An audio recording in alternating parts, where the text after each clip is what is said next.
Bismillahirrahmanirrahim. Assalamualaikum warahmatullahi wabarakatuh. Halo anak-anak hebat. Kita ketemu lagi di Chem is Fun, Kimia Asik bersama Ahmad Iqbal. Pada kesempatan kali ini kita akan mempelajari hakikat kimia dan peranannya dalam kehidupan. Materi ini dipelajari di SMA kelas 10.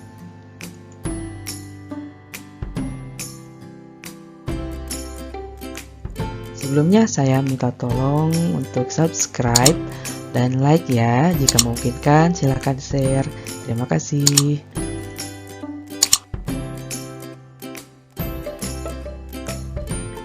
Tujuan pembelajaran: setelah kalian mempelajari video ini, kalian diharapkan dapat memahami hakikat kimia, mampu menganalisis metode ilmiah, dapat menerapkan keselamatan dan keamanan kimia di laboratorium, dan dapat menjelaskan peranan kimia dalam kehidupan. Nah, sekarang kita akan mengenal kimia. Apa itu kimia? Nah, apakah di antara kalian mungkin pernah mendengar ada orang ataupun iklan yang bilang tanpa bahan kimia? Nah, berilah barang ini tanpa bahan kimia.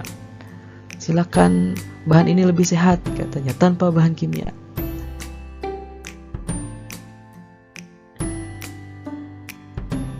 Nah, jika kalian mendengar atau pernah melihat orang seperti itu, berarti orang itu dia tidak mengenal kimia.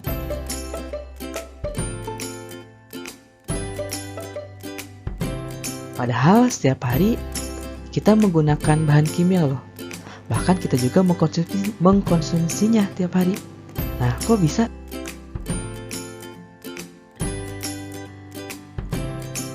Nah, contohnya di sini kita minum. Biasanya kita minum air putih. Nah, air itu merupakan bahan kimia. Rumus kimianya adalah H2O atau oksigen yang setiap hari bahkan setiap detik kita hirup. Rumus kimianya juga adalah O2.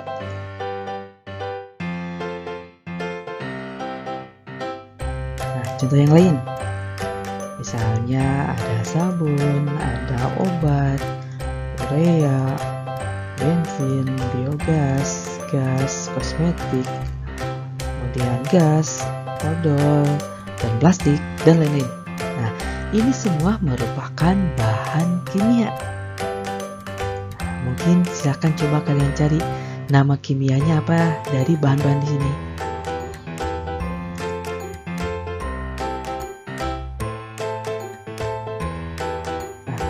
Jadi hampir seluruh kegiatan kita menggunakan bahan kimia. Nah, jadi apa itu kimia?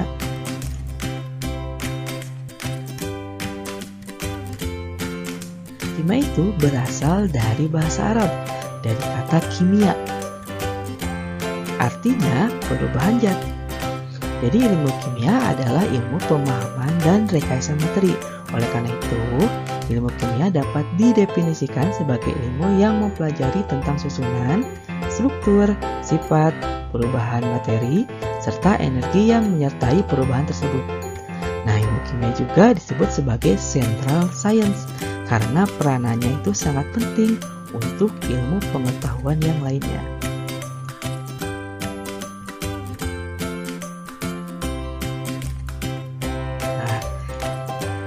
Ini ada Jabir bin Hayyan. Dia adalah penemu kimia atau disebut sebagai the father of chemistry.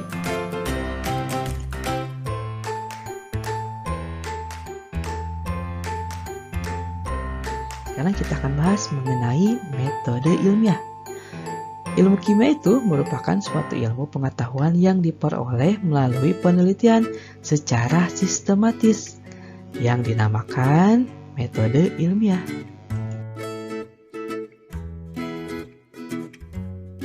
Nah, ini ada skemanya.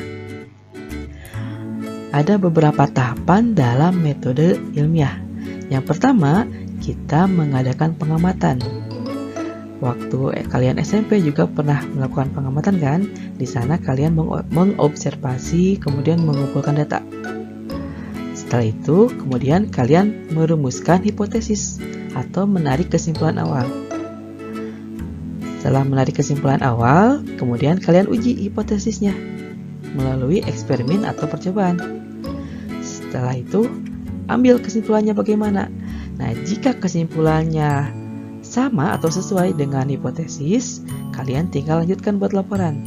Tetapi jika berbeda ternyata dengan hipotesisnya, kalian balik lagi ke hipotesis lagi. Jadi kalian merumuskan lagi hipotesis, kemudian kalian uji lagi, kalian tarik kesimpulan lagi, kemudian kalian terakhir buat laporan. Kemudian nanti setelah membuat laporan, nanti bisa dibuktikan kembali dengan pengamatan awal lagi, ataupun kalian kembangkan kembali.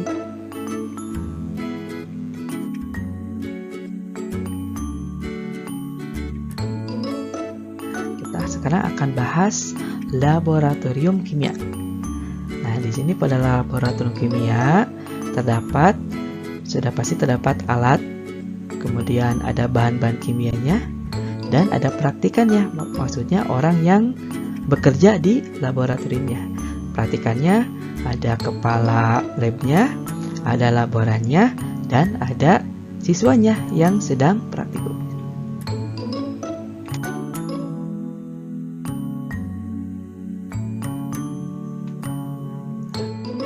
Di sini ada pengantar ke laboratorium kimia. Yang pertama, persiapan. Kalian siapkan jas untuk praktikum, jas khusus ya. Kemudian siapkan kacamata untuk menghindari ada bahan kena mata, kacamata laboratorium ya. Kemudian catatan praktikumnya atau lembar kerjanya. Kemudian yang kedua, siapkan materinya, apa yang akan dikerjakan, alat dan bahannya diperlukannya apa saja, kemudian cara kerjanya bagaimana, sertakan hal khusus seperti bahaya yang mungkin akan terjadi. Dan yang ketiga, keselamatan di laboratorium ini sangat penting sekali. Praktikan harus menjaga ketertiban serta keselamatan diri dan orang lain. Laporkan setiap kecelakaan, misalnya jas tumpah atau botol pecah atau anggota badan terkena bahan kimia kepada guru pembimbing di sana ya.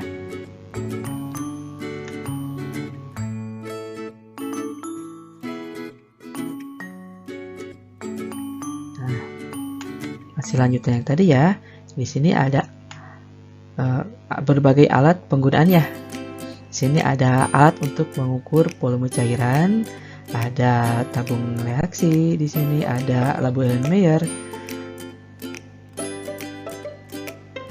tabung reaksi, ada labu Erlenmeyer, kemudian ada gelas ukur dan lainnya. Kemudian di sini ada pengukur massa, ini adalah neraca, ini neraca digital, ini adalah neraca Bauhaus. Kemudian ini alat pembakarannya, ini menggunakan spiritus.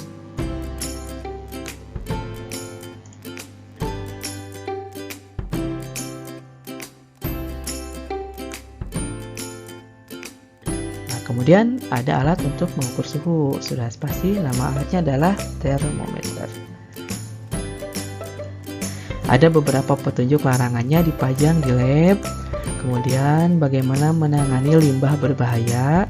Jadi nanti limbah hasil praktikumnya juga harus bagaimana nanti dijelaskan oleh guru pembimbing ketika praktikum. Nah, kemudian di sini ada beberapa lambang yang harus kalian ketahui. Di sini yang sebelah kanan ada yang pertama, ini adalah eksplosif, artinya dia mudah meledak. Kemudian di sini yang keduanya ada flammable, artinya mudah terbakar. Kemudian yang ini yang oksidasi, artinya mudah teroksidasi. Kemudian ini gas. Kemudian ini sifatnya korosif atau merusak ya. Kemudian ini toksik, artinya beracun. Hati-hati. Kemudian ini bisa menyebabkan iritasi. Kemudian tanda ini bisa menyebabkan kerusakan lingkungan. Dan yang terakhir ini hati-hati bisa merusak badan kita ya. Nah, ini larangan yang ada pada lab praktikum ya, atau laboratorium yang dipasang.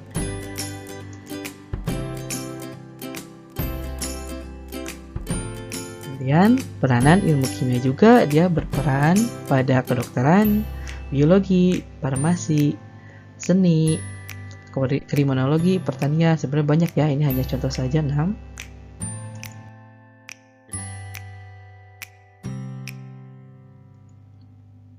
Contohnya pada kimia kedokteran. Biasanya kimia ini digunakan untuk mendiagnosis suatu penyakit. Kemudian pada farmasi, contohnya pada obat-obatan.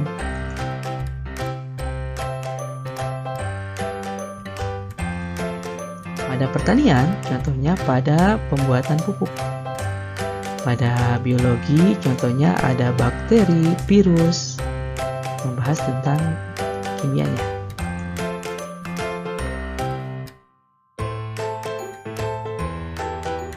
Kemudian pada seni, catnya juga ini terbuat dari bahan kimia. Kemudian pada kriminologi, contohnya pada tes urin, bagaimana kandungan zat-zat tertentu atau zat adiktif atau psikotropika terdapat pada urin bisa diketahui melalui kimia.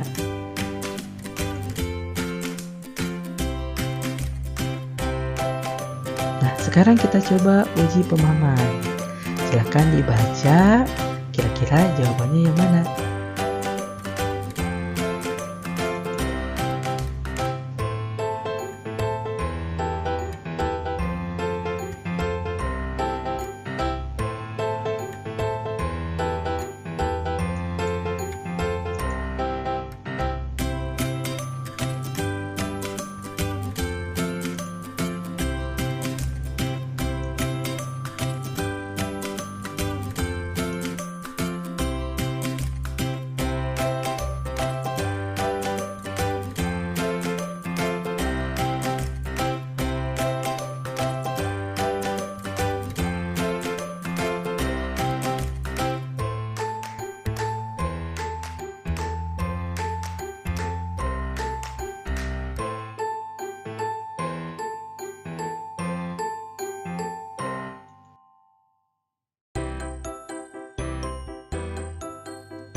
Alhamdulillah, demikianlah materi kimia mengenai hakikat kimia dan peranannya dalam kehidupan.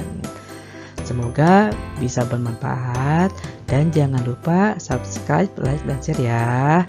Terima kasih. Wassalamualaikum warahmatullahi wabarakatuh.